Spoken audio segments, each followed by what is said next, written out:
ปัสซีเอาของฝากของมาฝากน้องซีหากะกลับมาแต่ไปซอยเวียกเรื่อยเนาะแล้วล่ะบ่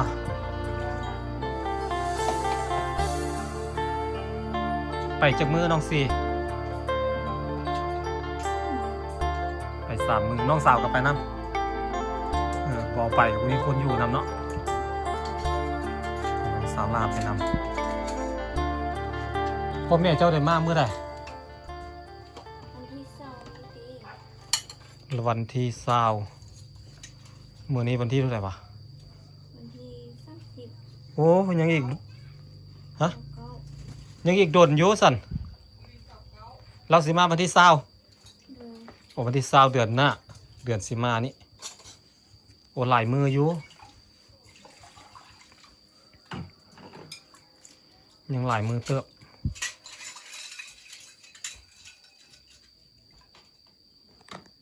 เอาแล้วให้เดี๋ยวเฮ็ดได้บัด พ่อแม่บ่อยู่ได้ไปทางหรือยังโอ้บ่ได้ทางแต่ว่ามันเป็นให้อันส่วนมักซะรีเก้าเนาะแม่นปะเป็นให้ป้าเล่าเลยเอาเฮ็ดมันสิไหม้บัดนี้ฝนแล้วทีนี้มีแต่ฝนเอาถ้าเบิ่งเนาะพ่อแม่สิเฮ็ดแบบใดเนาะถ้าพ่อแม่กลับมาก่อน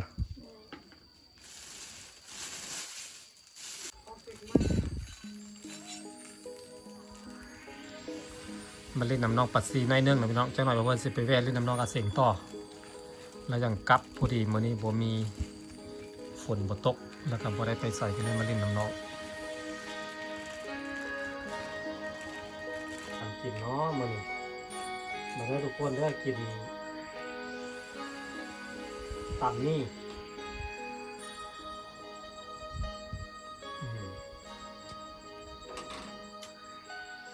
แซ่บตำเอง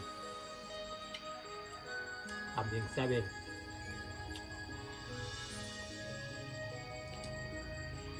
บ่ได้ไปใส่เราตรงนี้เนาะ คือจะจ้อยเนาะคือจ้อยลงเนาะจ้อยแล้วก็เหลืองอยู่เงินหลายเนาะอยู่เงินหลายบ่ได้ไปใส่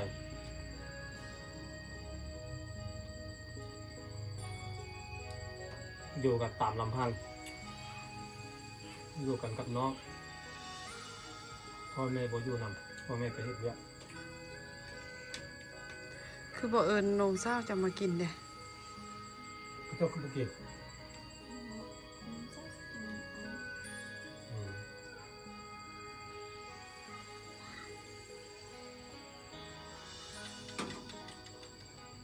แซ่บอยู่ปะ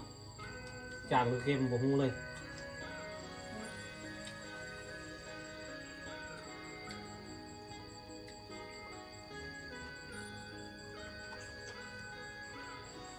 ตอนนี้เพื่อนมานั่งกินตำนี่อยู่เงินน้องปัสซี่บ้านห้วยแกงเด้อพี่น้องเอาไปแล้ว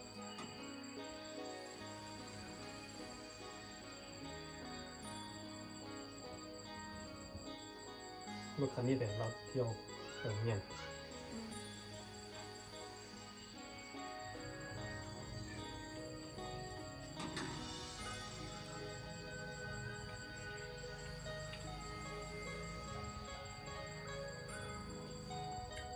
เอาปีกายนี่ไอเห็นที่เราไปห้วยเดือดเลยเนาะที่เราเฮ็ดให้อย่างกู้หมดเลยไอไปฮอดไปให้น้องอันนาลีฮะน่ะให้เจ้าอยู่ทางไหนให้เจ้าอยู่ไปนี่คนละฟากอันฟากผู้แม่นบ่ไอเห็นน้องนาลีอันเก็บหมกเดือยนะไปลิ้นน้ำปลาตังไปหาปลาตังแล้วไอไปเห็นน้องนาลีไอก็เลยถามน้องนาลีว่าให้น้องอันปัสซีไปทางใดเราบอกว่าซีไปทางพุทธเอาให้เจ้าหันก็เข้ากันทางเข้าพ้นจากพื้นเมืองกันบ่เข้าไปในหันละข้ามห้วยเนาะมันมีลงไปหันแล้วมีเฮือนศพเฮือนหลังหนึ่งในหันเดี๋ยวลงไปแล้วมันมีห้วยเนาะในซอยเขาเอิ้นข้ามนะห้วยไปเนาะ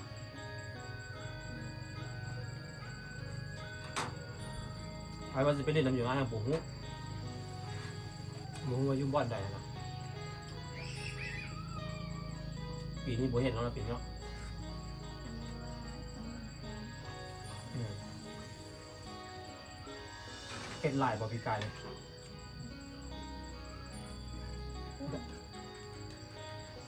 เศร้าให้เขามัดเป็นจักรล้านฮะ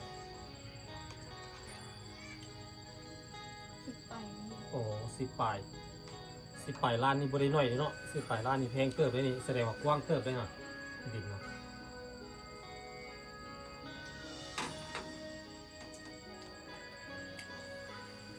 แล้วน้องนาลียังไปอยู่บ่ได้ปีนี้ บ่อย บ่ไปเนาะ พอน้องเราเลยไป พอน้องนาลีบ่ปลูกบ่เฮ็ดให้เนาะ อืม ปีนี้หลายคนบ่เฮ็ดให้น้ำมันแพงมีแต่อันนั้นมีแต่พ่อแม่น้องประตังเฮ็ดเนาะยังเฮ็ดอยู่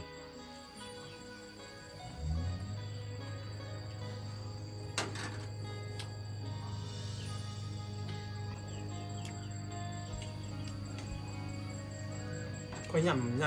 างว่าคือมันน้องปาซี่เห็นข้าวอันเขาหลักผู้สาวอยู่ปะ เห็น ข้าวดังเลยเนาะ แม่เห็นแล้วเจ็บใจ เจ็บใจที่จริงแล้วมันผิดอันกฎหมายได้ อืม มันผิดกฎหมายมันแม่นมันก็แม่นอยู่ดอกว่าประเภทนี้สมัยก่อนนะแต่ว่าเดี๋ยวนี้เขาเริ่มล้มล้างล้างไปหลายแล้วเนาะยกเลิกไปหลายล้มล้างไปหลายแล้วแต่ว่าคนนั้นเขาก็ยังเฮ็ดอยู่ที่จริงแล้วมันผิดกฎหมายนั่นแหละเขาก็รู้ว่าผิดกฎหมายแต่ว่ามันก็เป็นประเภทนี้เขาก็เลยเอาประเภทนี้มาเป็นข้ออ้างเนาะ แม่น ที่จริงแล้วผิดกฎหมาย มันเป็นการแบบเคินใจอันนั้นหนึ่งคือเคินใจสองก็คือแบบข่มขืนนะมันสิมีคดีข่มขืนแล้วก็กักขังหน่วงเหนี่ยวแบบนี้นะ โดยที่ผู้หญิงบ่ได้ยินยอมแบบนี้นะมันผิดกฎหมายแล้วมือนี้เฮ็ดบ่ได้แล้วแบบนั้นนะ อันนี้เราน้ำตาออกเลย คันผู้สาวบ่เตือนใจ เห็นแล้วน้ำตาออกถ้าเขารักเจ้าเนี่ยจะเสียนอะไรถ้าเป็นเจ้าเนี่ยจะเป็นผู้หญิงคนนั้นนะ ห้องหายอยู่ ถ้าเป็นน้องปัสซี่นี่ถ้าเกิดว่ามีผู้บ่าวแล้วผู้บ่าวไปนำเอาแบบนั้นนะผู้บ่าวรับได้เฮากับเนี่ยกับบ่าวตรงนี้เฮาบ่มักเนาะ อืม ต้องให้เขา บ่มือเฮ็ด ต้องให้เขาสีนั่นได้ก็ได้แล้วคนมันเคืนใจกันมันมืดยุคมืดสมัยแล้วสิมาเคืนใจกัน เอากันไปโดยที่บ่ได้มัก มีแต่ให้อย่างเดียว ถ้าเป็นเจ้าน่ะจะสิให้อย่างเดียว เป็นเรื่องเป็นราวได้น่ะ เรื่องฮอตเมืองฮอตแขวงบ่ได้น่ะ อืม เห็นเขาบอกความเว้าอ่านกันอยู่ผิดกฎหมายได้อ่ะครูเมื่อนี่ส่วนหลายไม่แต่เขาคุยกันมักหากันแล้วเขาไปนํกันเนาะส่วนกันเนาะเจ้ามักค่อยบอกไปเมืองงานค่อยไปเนี่ยผู้สาวยอมแล้วก็ไปแต่สิไปดึงยู่ๆแล้วไปดึงเอาเขามีผู้บ่าวอยู่แล้วนี่ไปดึงเอานี่เขาบ่ยอมไปนี่ผิดแล้วผิดกฎหมายนะแบบนั้นก็มี แต่ถ้าแบบนั้นนะถ้าเกิดว่าผู้ชายผู้บ่าวมันบ่ไปตามมันนะเนาะ อืม เกิดว่าผู้บ่าวบ่ไปตามมันนะนั่นแหละก็ต้องได้เอากันแหล้วเนาะไอ้ว่าเนาะ แม่น่ะ เพราะว่าเท่าที่ไอ้เบิ่งนี่พ่อแม่ของผู้หญิงคือสิมักคือสิบ่ปานใดหั่นน่ะ อืม คือสิอยากให้เอาแด้นะการเว้าการจาเขาน่ะเนาะแต่ว่าผู้สาวมันบ่มักแล้วอีกอย่างก็แฟนมันก็ไปนำเอาฮอดเฮือนเด้แล้วเรื่องก็ไปถึงค่ะขั้นเจ้าหน้าที่ไปนำ จนท่านมันก็บ่เปิดประตู บ่เปิดประตูเอาแล้วสุดท้ายมาไอเห็นเขาพังประตูเข้าไปยันประตูเข้าไปแม่นปะภาพอีหลีเด้ภาพจริงบ่หรือว่า น่าจะของจริงแล้วเนาะ น้องบ่เคยให้เขาแต่ให้แต่เข้าไทยคือเขาบ่ได้ เจ้าเบิ่งไปเรื่อยๆเดี๋ยวเจ้าก็สิเห็นมีผู้ชายคนหนึงน่าจะเป็นตำรวจแหละเบิ่งทรงผู้ใหญ่เด้คนบางใหญ่ๆเขาทีบประตูเข้าไปเลย ประตู ประตูเพเลยเขาบ่ยอมเปิดเฮือนเด้จำเป็นต้องได้พังเข้าไปเด้เพราะว่าผู้หญิงอยู่ในเฮือนเด้ผู้หญิงเขาบ่ยอมเด้มันต้องช่วยผู้หญิงก่อนล่ะ เพราะว่าผู้หญิงก็เอาแล้วผู้หญิงแล้วผู้หญิงกลับมาแล้วแต่ว่าเขาสิเว้าเรื่อง แม่นๆเขาต้องเว้าเรื่องกันเรื่องปรับใหม่กันแล้วเนาะ ผู้หญิงว่าเขาแบ่งผู้หญิงนะแต่เขาว่าบ่แบ่งถ้าแบ่งแล้วเอาลูกใส่เข้า มันสิเป็นแบบนี้นะอันลุงมีพ่อเฒ่าคนหนึงดังอยู่หั่นหั่นเนาะ อืม มันสิเป็นแบบนี้คล้ายๆกับแบบว่า เขาบอกว่าถ้าสิให้แปลงนี่เขาบ่แปลง ถ้าสิให้เอาเขาเอา เจ้าสิบ่แปลงได้เจ้าเฮ็ดผิดนั่นใดแล้วก็ต้องได้แปลงเจ้าก็ต้องได้เสียแม่นบ่เพราะว่าเจ้าเฮ็ดผิดบ่ได้บอกให้เจ้ามาเฮ็ดอยู่ๆเจ้ามาเฮ็ดเขาก็อยู่ของเขาแม่นบ่ล่ะมันกฎหมายมันมีเด้เจ้าสิไปเอาว่าค่อยบ่แปลงแล้วถ้าแปลงแล้วแปลงเสียเงินละเหลือรู้ค่อยแล้วบ่ได้หยังเอ้าก็บ่ได้หยังแนวเจ้าเฮ็ดผิดแม่นบ่เดี๋ยวเจ้าสิไปเอาตะกะอันคนป่วยมาเว้าบ่ได้บ่แม่นว่าเจ้าสิแบบว่าถ้าได้แปลงก็ต้องได้เอาถ้าบ่เอาคือบ่แปลงบ่ได้เฮ็ดแบบนั้นน่ะมันกฎหมายมันมีเด้เขาใช้กฎหมายบังคับเด้จะต้องเฮ็ดตามระเบียบกฎหมายสุดท้ายมาแล้วสุดท้ายมาแล้วอันบ่ได้ดอกเท่านั้นน่ะคำเว้าอันนั้นมันเป็นคำเว้าแค่อันสองผู้เฒ่าเว้ากันซื่อ เท่าผู้หญิงคนนั้นก็มีผู้ชายคนหนึงแล้ว ๆเอาง่ายๆคือผู้บ่าวผู้คนที่ลักไปดึงไปหากันมีผู้สาวอยู่แล้ว แต่ผู้บ่าวคนนั้นตัวผู้ชายบอกว่าเราสิไปเฮียน บอกว่าสิไปเฮียน แต่ผู้ชายบอกว่าเราเอากันก้อนสิไปเฮียน สุดท้ายมาแล้วตัวผู้สาวว่าสิไปเฮียนแล้วเป็นเอาผู้สาวคนอื่นมาสิไม่เอาเมียคนอื่นเนาะคล้ายๆคือมักคนนี้แบบนี้เนาะมักคนที่รักแต่เขาทำบ่มักแล้วเป็นรักเอาเนาะแล้วรักเอาเขาเรื่องของเรื่องละผู้อันเขาเป็นพี่น้องกันแม่นป่ะที่จริงเป็นพี่น้องกันแต่ว่าคนละนามสกุลเนาะ เป็นพี่น้องกัน เพราะว่าน่าจะเป็นแบบว่าสายเลือดแบบ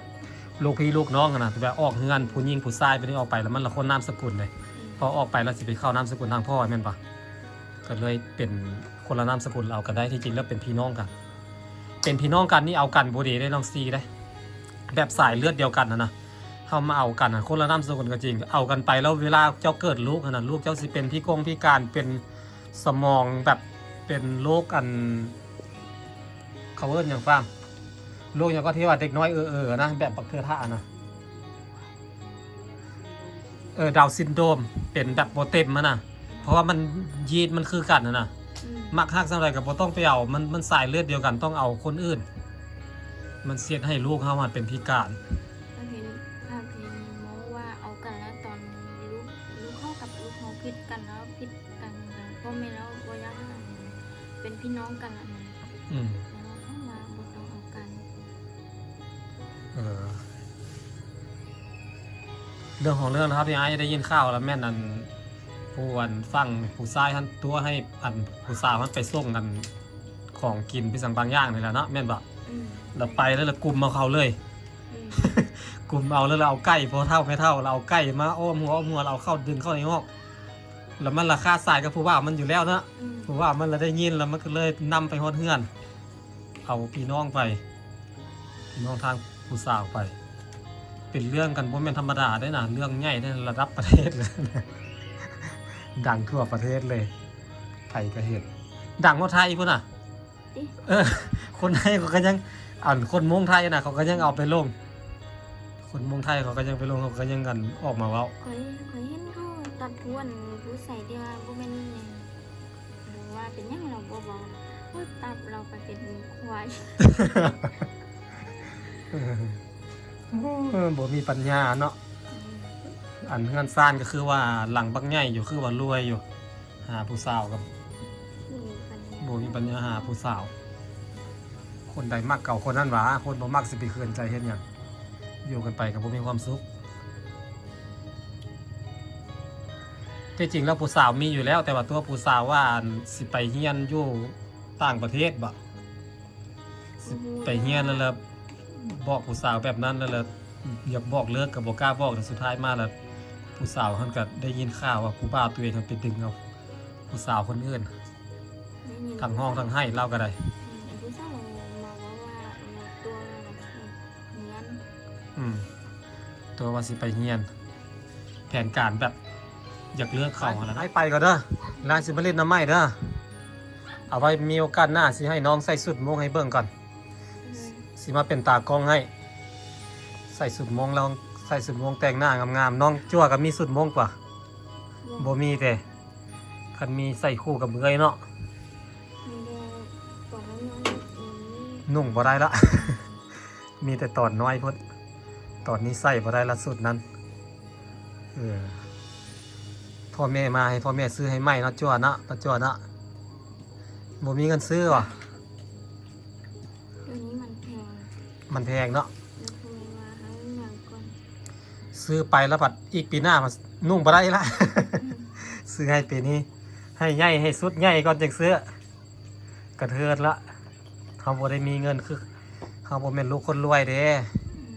ต้องท่าให้ใหญ่ซะก่อนแล้วจึงซื้อบัตรเดียวเอาคันคนมีเงินเขาซื้อให้ลูกเขาทุกปีเนาะปีละสุด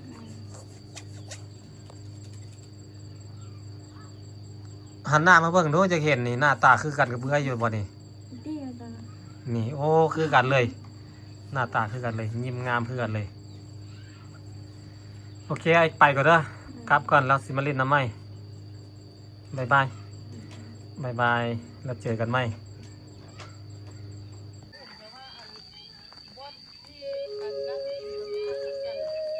มันต่ำโพดเนาะคันปุ๊กแบบหลังคายกสูงแน่นี่ให้มันนั่นสูงแนมเห็นนี่นะโอ้คักได้เงินน้องอาเซกนี่ เฮ็ดให้บอลนั่งซ้ำนั่งขาแล้ว นี่มันแนมเห็นนั่นน้ำหุ้งนี่แม่นเฮ็ดบนนั่งซ้ำหลังคาพี่เฮ็ดขั้นใดขึ้นไปเอาคือขั้นใดแล้วขั้นใดใกล้ขึ้นไปมันเวทหลังคาหลังสีส้มมามันก็บรรยากาศมันก็สุดยอดเลยแหละ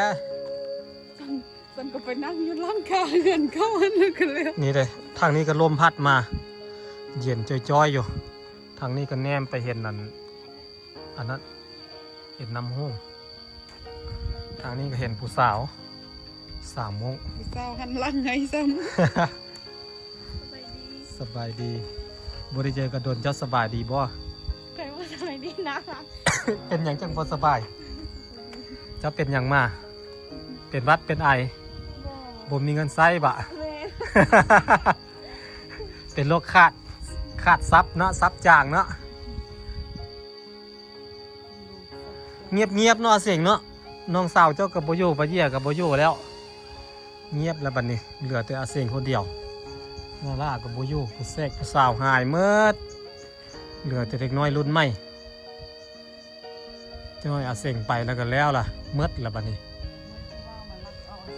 เอออาเสียงเห็นข้าวว่าอันเขาลักเอาผู้สาวหั่นไปจากหัวเนาะ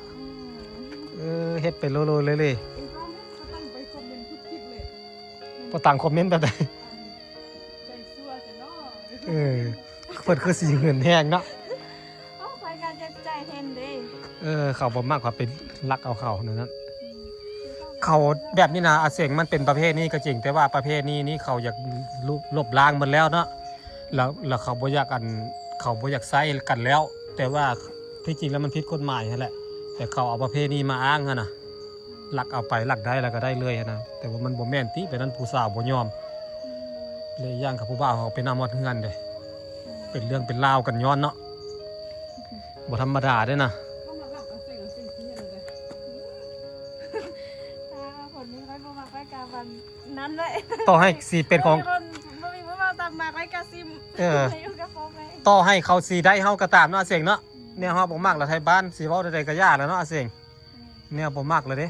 ตัวให้ผู้บ่าวบ่ตามมาก็คือนี่ไปยืนผู้แม่ว่าซะ พ่อแม่สิเอาคืนบ่ โดยมาลิด พ่อแม่สิเอาคืนบ่